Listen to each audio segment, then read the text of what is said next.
का सच्चा प्यार। एक आदमी ने एक बहुत ही खूबसूरत लड़की से शादी की।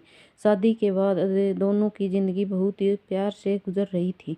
वह उसे बहुत चाहता था और उसकी खूबसूरती की हमेशा तारीफ किया करता था। लेकिन कुछ महीनों के बाद लड़की चरम रोग से ग्रस्त हो गई और धीरे धीरे उसकी खूबसूरती जाने लगी। खुद को इस तरह देख उसके मन में डर सामने लगा कि यदि वह बदसूरत हो गई तो उसका पति उससे नफरत करने लगेगा और वह उसकी नफरत बर्दाश्त नहीं कर पाएगी। इस बीच एक दिन पति को किसी काम से शहर से बाहर जाना पड़ा।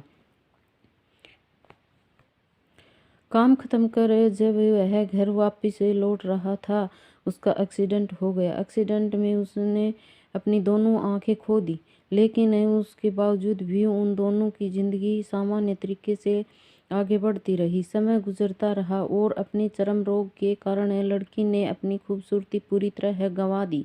वह खूबसूरत बदसूरत हो गई, लेकिन अंधे पति को इस बारे में कुछ भी पता नहीं था, इसलिए इसका उनके खुशहाल विवाहित जीवन में पर कोई प्रभाव नहीं पड़ा।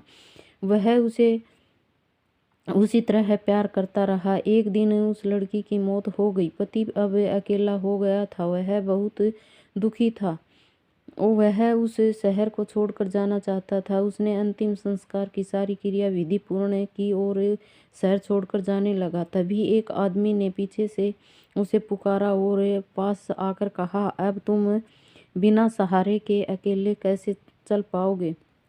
इतनी साल तो तुम्हारी पत्नी तुम्हारी मदद किया करती थी। पति ने जवाब दिया, दोस्त, मैं अंधा नहीं हूँ, मैं बस अंधा होने का नाटक कर रहा था, क्योंकि यदि मेरी पत्नी को पता चल जाता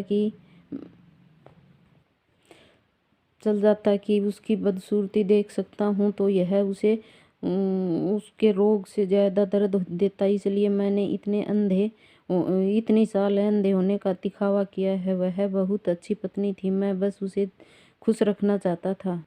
सीख, खुश रहने के लिए हमें भी एक दूसरे की कमियों के प्रति आंखें बंद कर लेनी चाहिए और उन कमियों को नज़रअंदाज कर देना चाहिए।